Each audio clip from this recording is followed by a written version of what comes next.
un petit résumé des travaux de l'Assemblée plénière de l'Épiscopat à Lourdes. Donc, c'était du mardi 19 au vendredi 22 mars.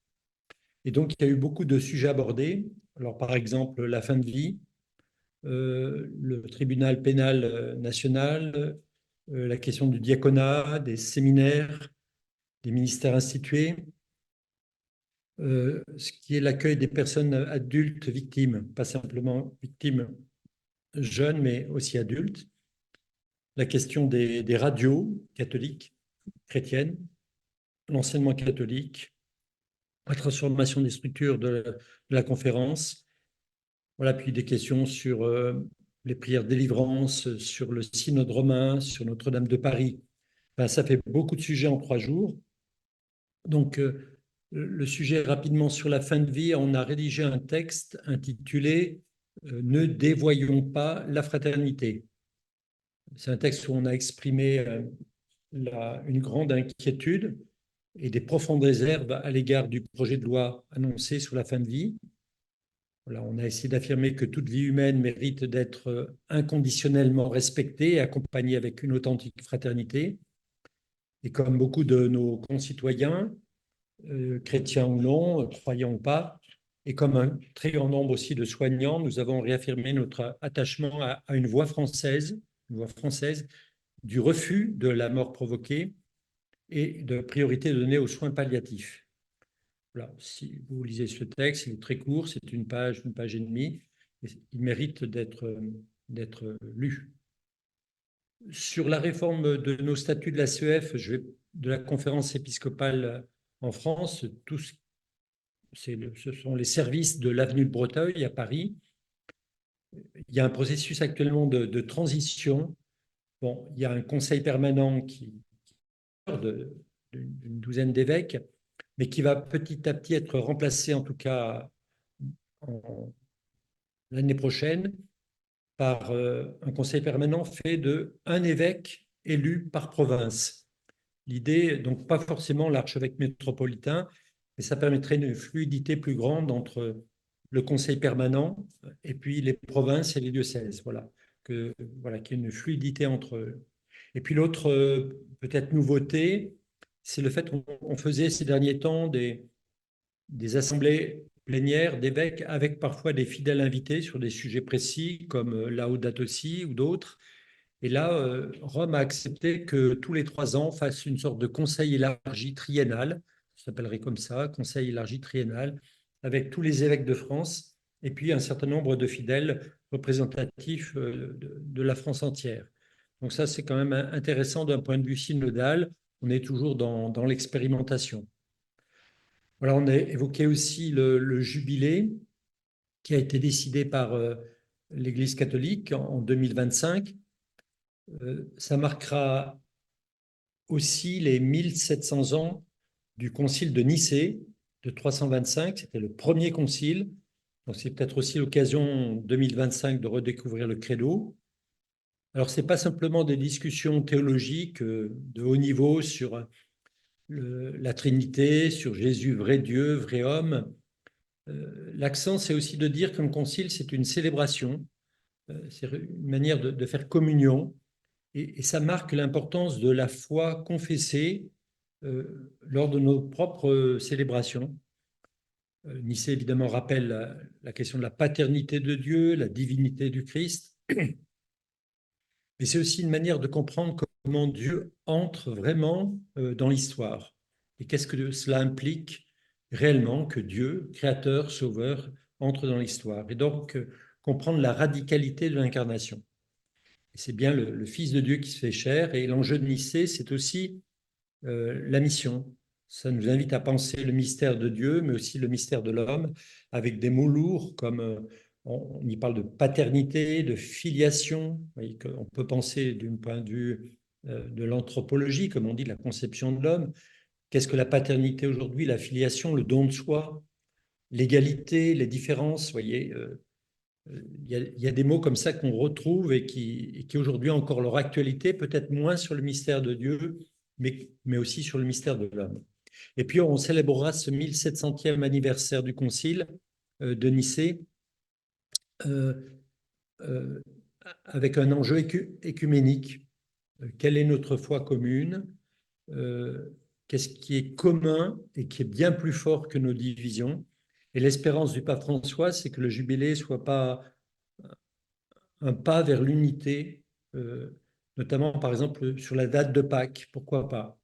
La date de Pâques, ce n'est pas une question dogmatique comme sur la Trinité, c'est une tradition, non pas la tradition, mais il faut évidemment nous entendre avec nos frères orthodoxes qui ont un autre calendrier que le calendrier julien. Voilà. Et donc, le jubilé 2025, c'est le pape qui a décidé donc de le faire comme tous les 25 ans, mais il a décidé aussi, alors il n'est pas assez attentif encore parce qu'il y a tellement de choses, mais de la préparer cette année jubilaire par l'année de la prière jusqu'au 21 décembre prochain, de redécouvrir voilà, la prière dans toutes ses dimensions. Alors, à Sens-Auxerre, on avait fait une petite frise sur différentes manières de prier, mais c'est toujours important de voir qu'il y a de multiples manières de s'adresser d'ailleurs au Père, au Fils et à l'Esprit. Et c'était aussi dans le Concile de Nicée de voir ce qu'il y a. Il y a des personnes différentes, des personnes divines, et on ne s'adresse pas de la même manière au Père, au Fils ou à l'Esprit. Il y a ce qu'on appelle une bulle d'indiction du jubilé qui paraîtra le 9 mai prochain. Donc là, on va attendre encore un mois. Mais il a été décidé à Rome qu'il n'y aura pas de porte sainte dans nos diocèses. On l'avait fait pour, par exemple, nos cathédrales. Mais on peut quand même inventer localement un certain nombre de choses. Et il y aura donc des jubilés à Rome par catégorie. Pour les diacres, ça sera en février l'an prochain. Pour les personnes handicapées, en avril. Pour les jeunes, ça sera du 28 juillet au 3 août. Ça sera une petite JMJ, on pourrait dire, du 28 juillet au 3 août, mais il n'y aura pas de catéchèse comme on faisait, même si la France fera des temps particuliers. Il y aura un jubilé de la Consolation le 15 septembre. Il y aura un jubilé des catéchistes le 26-28 septembre avec un congrès de catéchistes et puis un jubilé de la vie consacrée les 8 et 9 octobre. Voilà. Ça, c'est pour ce qui concerne le jubilé. Donc, il y a des sites internet pour aller voir ce qui s'y passe. Sinon, vous pouvez toujours écrire à jubilé2025@cef.fr. Un autre domaine que nous avons étudié pendant ces quelques jours à Lourdes, c'est l'enseignement catholique. Donc, le secrétaire général, qui est Philippe Delorme, est revenu sur les polémiques sur le lycée Stanislas et puis ce qui a suivi, c'est-à-dire contre l'enseignement catholique. Il y a des risques, évidemment, de fracturer l'enseignement catholique. Et donc, il faut apprendre à servir la communion dans ce contexte-là. Il n'y a pas de guerre scolaire en vue. Et puis, ça reste une liberté constitutionnelle. Mais ça devient compliqué, notamment parce qu'il y a eu 4 ministres en quelques mois. Il y a des dossiers qui sont en retard et le secrétaire général dit qu'il est très réservé sur ce que le Premier ministre appelle le choc des savoirs. Par contre, le protocole mixité de Nicole Belloubet a été signé. Voilà. La tendance actuelle, c'est que l'enseignement catholique devient une variable de l'enseignement public. Et certains militent pour réduire les moyens et rêvent qu'un établissement catholique se voit privé de son statut ou alors ne garde comme, comme dans le public qu'une aumônerie privée. Voilà. On est parfois un peu perçu comme des concurrents, mais pas partout quand même. Il y a des contrôles financiers qui vont se multiplier, mais en fait, on considère plutôt ça comme une bonne chose parce qu'on n'est pas si riche que cela, et cela se verra. Et le secrétaire général continue de poser une question importante qui est quand même à la source de l'enseignement catholique aussi, c'est comment accueillir des plus pauvres aujourd'hui, la mixité sociale dont on parle. Et donc, il faudra approfondir ce caractère propre qui commence par là dans l'enseignement catholique. Voilà. Récemment, il y a eu aussi une publication de programmes sur la sexualité. Ça pose toujours une question de mise en œuvre. Des programmes, il y en a, des livres, il y en a, mais une mise en œuvre qui appartient à chaque établissement et qui demande une formation des enseignants, qui est toujours cette formation une priorité. Autre sujet qu'on a abordé, c'est ce qu'on appelle le tribunal pénal canonique national, qui est au service des évêques de France pour mener, par exemple, des procès pénaux, judiciaires, ou pour conseiller, ou pour expertiser. Et ce tribunal peut recevoir la délégation des évêques pour mener des procès pénaux extrajudiciaires. C'est très important parce que on porte trop, nous, les évêques, et là, ça permet d'avoir une instance voilà, un peu en dehors de nous. On, on aura juste l'enquête préalable, ce qui permet d'assurer un fondement suffisant quand il y a une accusation. Il faut qu'on la juge quand même vraisemblable. Il ne s'agit pas de faire un procès, mais dès qu'on reçoit une information, il s'agit quand même de vérifier ce qui est vraisemblable. Et donc, il ne s'agit pas de procéder à une collecte minutieuse de preuves, etc. Alors évidemment, il y a toujours des mesures conservatoires qui peuvent être prises, mais ce n'est pas des sanctions. Elles peuvent être mesurées, elles peuvent être temporaires, mais c'est bien le tribunal désormais qui prendra une sentence et qui prendra un décret d'exécution de la sentence, et puis l'évêque veillera à l'exécution de cette sentence. Voilà, il aura juste à veiller à cette exécution. Voilà, donc ça va quand même soulager un peu aussi le travail des évêques. Ça, c'était la première journée du mardi 20 mars. Le mercredi 21 mars, on est revenu sur la question des personnes adultes victimes. Là, je vous cite en gros ce qu'a dit Corinne Boilet qui a repris ce dossier. Nous l'avons entendu, elle est venue nous faire part des conclusions du groupe de travail sur l'accueil et l'accompagnement à proposer aux personnes victimes d'agressions sexuelles dans l'Église à l'âge adulte. Et de ce rapport, on a retenu l'encouragement à mettre en place un dispositif national, là aussi, en faveur des personnes victimes de violences sexuelles dans l'Église à l'âge adulte. Bon, c'est un des buts, c'est aussi de ne pas laisser l'évêque, là encore, seul en première ligne. Alors après, on a eu un débat important sur le diaconat. C'est à l'occasion du 60e anniversaire du rétablissement du diaconat, dit permanent, bon, parce que normalement, il y a le diaconat, il n'y en a pas 36. L'archevêque d'Auch, monseigneur Bertrand Lacombe, a donné quelques chiffres, 3300 diacres en France, 48 000 diacres dans le monde.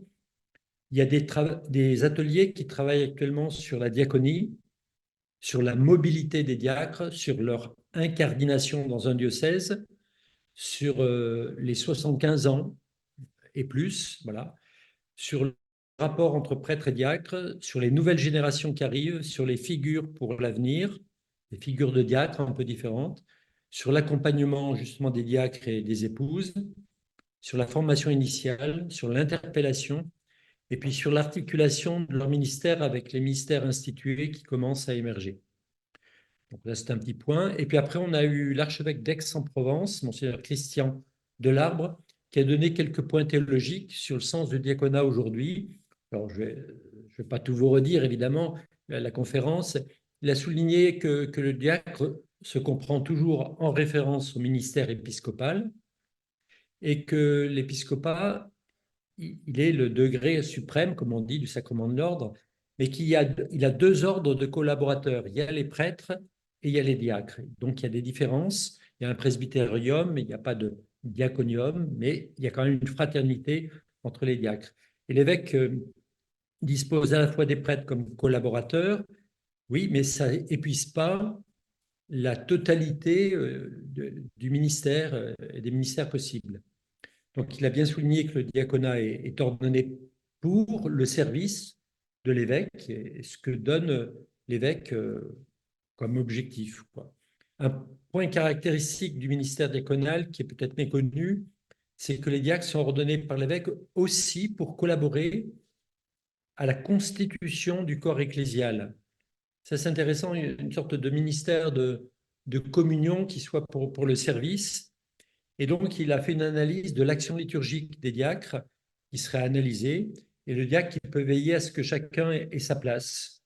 Voilà. Dans l'Église concrètement, et dans l'Église plus largement, en rejoignant ceux qui sont aussi empêchés de venir à l'assemblée dominicale. voilà, toujours dire que l'Église n'est pas complète, l'Église n'est pas complète, et les diacres, ils sont envoyés de manière privilégiée vers des membres éloignés ou empêchés ou séparés, bref, voilà. L'archevêque d'Aix a souligné aussi qu'on a toujours la théologie de notre pratique, mais qu'on n'a pas toujours la pratique de nos théologies, voilà. Et il donnait un petit exemple, par exemple, il dit, on se pose souvent les questions, mais où on met les diacres pendant la messe chrismale ou lors d'une ordination, et où on met les épouses, voilà, dans l'Église, concrètement. Alors, nous, on a une manière de faire qui est plutôt bien, et on voit bien que même à Notre-Dame de Paris, ils ont fait tout un plan, ils n'ont pas pensé à dire, mais au fond, où vont s'asseoir les diacres. Alors, on a beaucoup après un peu plaisanté sur, mais où est-ce que je m'assois, où est-ce que je m'assois. Et donc, Monseigneur Delarbre a rappelé que la mission diaconale est donc bien donnée par l'évêque, confiée par l'évêque, et que les diacres doivent rassembler les membres les plus fragiles, que le service de la charité fait l'Église. Voilà, ils doivent nous redire, c'est la charité qui fait l'Église, et que cela relève aussi du ministère apostolique, et que la sollicitude de l'Église entière envers tous commence par les plus pauvres. Alors, il y a eu des petits échanges. Ça a permis de rappeler qu'il ne faut pas parler donc du diaconat permanent, parce que il y a le sacrement de l'ordre, le sacrement du diaconat, et qu'il faut aussi réfléchir à la place du diacre dans sa paroisse. C'est pas parce qu'il dépend de l'évêque ou qu'il reçoit une lettre de mission de l'évêque qu'il ne faut pas aussi préciser dans les lettres ou autres sa place ou pas dans une paroisse, qu'il est quand même un fidèle, et puis notamment s'il est marié avec sa femme, comment ils peuvent avoir une place qui soit ajustée. Là, les diacres donc ministrent aussi de la communion, et donc pas d'abord, même si c'est important, militants, on pourrait dire, quelle que soit la cause, pour les pauvres ou autres. Et donc les diacres qui situent toutes les vocations dans l'Église comme une sorte de royaume de serviteurs. Voilà. Donc ça a été deux séquences complètes, donc on a, sur 3 jours, c'était bien. Après, on a parlé des séminaires. Bon, c'est une question qui est récurrente, mais la formation dans les séminaires, l'accent se déplace. On pourrait dire il se focalise beaucoup, beaucoup actuellement, et on comprend, sur la formation humaine, qui est devenue centrale. Et la dernière réforme visait justement à bien déconnecter peut-être la progression intellectuelle, qui est importante. Il faut avoir peut-être une licence, une maîtrise, mais il y a aussi toute une maturation humaine et spirituelle. Voilà. Et comment ne pas trop les lier? C'est pas parce qu'on a déjà eu sa licence en théologie que la maturation spirituelle ou humaine, elle est faite. Et le pape souhaite déjà une nouvelle réforme aussi pour que la formation soit plus missionnaire. Et il voudrait, on pourrait dire, injecter un peu de synodalité aussi dans cette formation. Et la question de l'avenir des séminaires, ce n'est pas qu'une question de nombre de séminaristes. Il y a aussi le problème du renouvellement des équipes de formateurs. On avait, Hugues Guinaud est dans le diocèse, il y a été, bon, il va revenir, mais c'est très difficile de trouver des formateurs actuellement. On a fait un état des lieux et on constate une grande diversité, on pourrait dire, pour ne pas dire une disparité. Il y a 25 séminaires en France, mais il y a aussi des groupes de formation universitaire. Il y a des groupes, bon, il y a le séminaire de la Mission de France, bien sûr, Notre-Dame-de-Ville, le séminaire d'Ars, la communauté Saint-Martin, les séminaires Redemptoris Mater, du chemin néo-catéchuménal. Voilà. Et on constate aussi qu'il y a beaucoup d'étrangers dans les séminaires. Et c'est une question un peu nouvelle. Donc on est souvent dans une sorte de quadrature de cercle.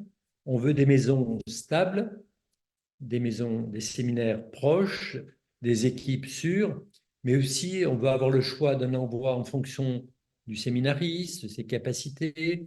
Certains veulent se rapprocher des universités catholiques, d'autres veulent se rapprocher des centres spirituels, Lourdes ou Lisieux ou autres.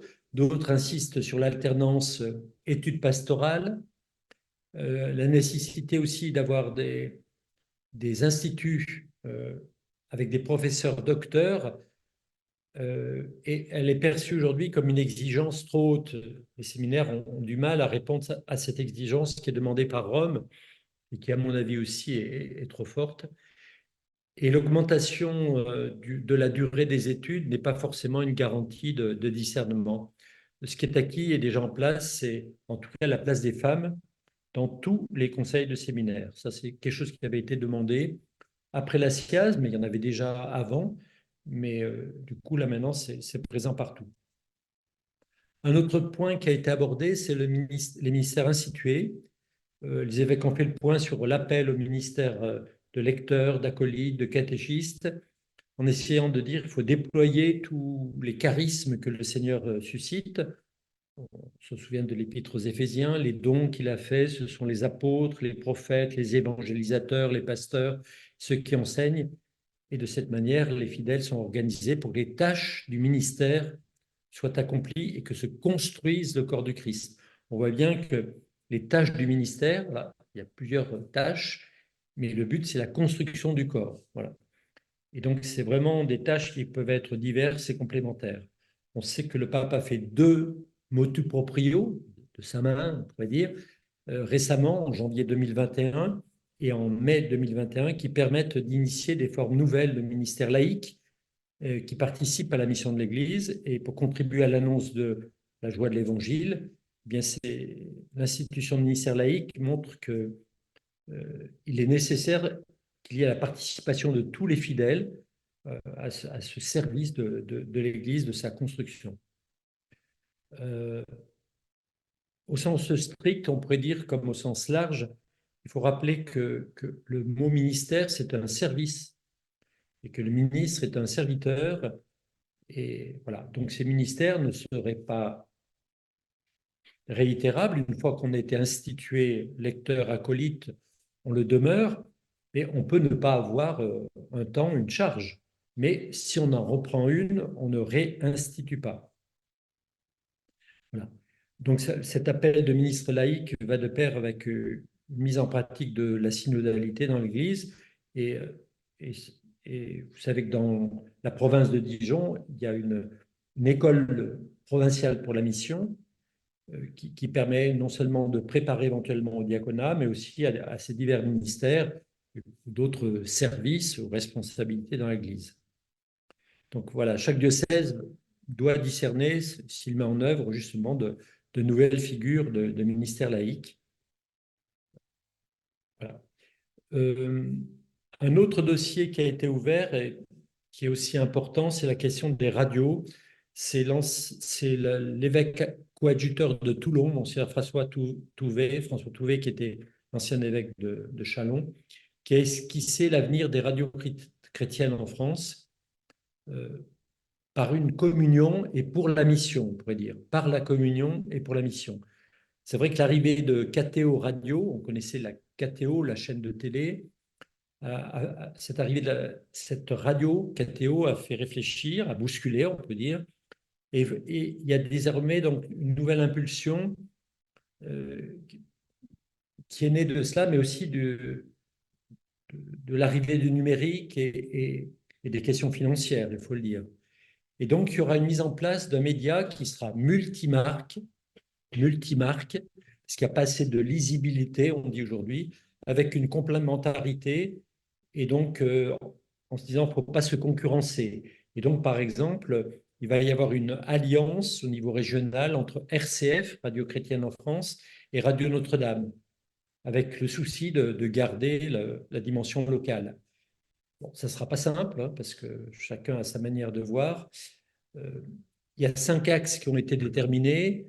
Vivre une communion, avoir une stratégie commune, s'adapter aux évolutions, avoir une ligne éditoriale chrétienne, avoir un modèle économique. Voilà. Il y aurait une sorte de tronc commun aussi de formation pour les journalistes, notamment qui puissent connaître un peu ce qu'est l'Église, quoi, un diocèse, un évêque, un prêtre, enfin des ministères, comme on vient de le dire. Voilà, il faut quand même un minimum d'ecclésiologie, et ça devrait être une chose qui devrait être faite, cette formation. La gouvernance sera aussi à bien préciser pour éviter des prises de pouvoir qui pourraient avoir lieu. Et puis, on va être attentif à toutes les révolutions technologiques, le DAB+, le Web3, la blockchain, enfin tout ce qui existe aujourd'hui en termes de technologie de stockage et de transmission d'informations sans autorité centrale, justement. Donc, il faudra trouver aussi donc, ce modèle économique. On sait que la FM va s'arrêter en France. Enfin, le jeudi, alors je ne sais pas si c'était le 21 mars ou les dates, 21 mars, je crois, oui. On a reçu Marie Dorin de Vaucresson, qui est la présidente de l'INIR, qui est une instance nationale indépendante de reconnaissance et de réparation pour les victimes. Elle est venue nous parler de la justice transitionnelle, de la reconnaissance formelle, de la reconnaissance de la responsabilité institutionnelle du corps épiscopal. Bon, elle a parlé de justice restaurative, notamment pour essayer de restaurer le pouvoir d'agir des victimes qui des fois n'arrivent pas à retrouver voilà, la force d'agir, de décider. Et donc l'INIR, c'est une instance qui joue comme un tiers de justice, qui porte le devoir de justice et de réparation à l'égard des victimes de violences sexuelles dans l'Église, quand elles étaient mineures. C'est pour les mineurs. Donc l'épiscopat continue de dire qu'il faut continuer de nous placer résolument du côté des personnes victimes. Mais on voit bien que finalement, elle disait ceci, Marie Dorin, parce qu'elle avait vu le rapport de la Civise, qui était surtout dans les familles, etc. Elle dit qu'il y a eu quand même une audace des évêques, et on voit bien aujourd'hui que d'autres instances suivent, quoi. Un évêque a demandé aussi qu'éventuellement on réfléchisse vraiment en termes de théologie morale fondamentale, on pourrait dire sur les torts causés à autrui. Qu'est-ce que c'est qu'un tort causé à autrui? Et le tribunal dont j'ai parlé au tout début, ça ne suffit pas pour la réparation. Voilà. Que signifie réparer le tort fait à autrui? Voilà, pour finir, on a eu aussi, bon, ça c'est le fonctionnement de nos services. On a, à la conférence épiscopale, on a des services, mais on a un budget qui est quand même important, quoique très modeste par rapport à n'importe quelle autre réalité médiatique ou autre. On a un budget de 16 millions d'euros. Et comme tout le monde, on cherche à faire des économies. Donc, chaque diocèse contribue selon sa population à ce budget. Mais on note surtout, en fait, aujourd'hui des problèmes, des risques informatiques et numériques, parce qu'on va être de plus en plus attaqué. Et on constate donc aujourd'hui un risque sécuritaire qui est grandissant. Et il y a un ensemble de dispositifs indépendants et qui est... On veut tous être indépendants en croyant qu'on sera plus sécurisé. Et en fait, quand on est indépendant, on est beaucoup plus vulnérable qu'un dispositif unifié. Ça, c'est des questions un peu... Voilà. Et je termine par le synode romain. On essaie d'être une église synodale en mission. Nous, on avait réfléchi sur la communion. Là, maintenant, l'idée, c'est pas d'être synodal pour être ensemble et bien ensemble, mais c'est être pour faire des disciples, baptisez-les au nom du Père et du Fils et du Saint-Esprit. Donc, il y a des groupes de travail qui sont organisés sur l'église locale en vue du mois d'octobre, là. C'est-à-dire sur les questions d'autorité, de participation au processus de décision. Il y a des groupes de travail sur le regroupement d'églises. Qu'est-ce qui doit être fait en conférence? Qu'est-ce qui doit être fait en province? Qu'est-ce qui doit être fait en diocèse? Qu'est-ce qui doit être fait en paroisse ou entre paroisses, en doyenné? Il y a aussi des groupes de travail sur l'Église universelle, c'est-à-dire c'est quoi le ministère du pape finalement? La curie, les curies, le texte du pape Predicate Evangelium permettait par exemple que maintenant des fidèles laïcs puissent être préfets de ministères, donc de dicastères, comme on dit dans notre langage. Voilà, qu'est-ce qui est en train de changer dans l'Église universelle, dans la gouvernance? Il y a aussi un groupe de travail sur la méthode synodale, ce qu'on appelle par exemple la conversation dans l'esprit, des choses qu'on a commencé à mettre en place par exemple à l'Assemblée diocésaine dans Lyon, on se disait, bon, on écoute chacun, on laisse des temps de silence, on essaie de comprendre ce que l'autre a dit avant de réagir, etc. Et puis, des groupes de travail sur les lieux d'église aujourd'hui, parce qu'il n'y a pas que les lieux diocésains, paroissiaux, il y a différents types de lieux qui existent et qui naissent. Voilà, quelle participation de tous à la vie et à la mission de l'Église. Le pape a demandé, et je termine là-dessus, aussi la constitution de groupes de travail pour juin 2025. Donc, il l'a enlevé d'une certaine manière pour le mois d'octobre pour ne pas surcharger déjà des groupes de travail et de réflexion qui sont importants. Donc, il demande la révision de la ratio, c'est-à-dire du programme de formation des séminaires. Il a demandé un groupe de travail sur les ministères, sur les relations avec les religieux et religieuses, sur la figure de l'évêque. Est-ce qu'il y a une nouvelle figure d'évêque qui naît aujourd'hui, qu'il faut changer peut-être trop de pouvoir, comment alléger la charge, la question des nonces aussi, et puis tous les aspects éthiques qui sont évidemment controversés. Voilà en 35 minutes, en gros, ce que je pouvais vous dire.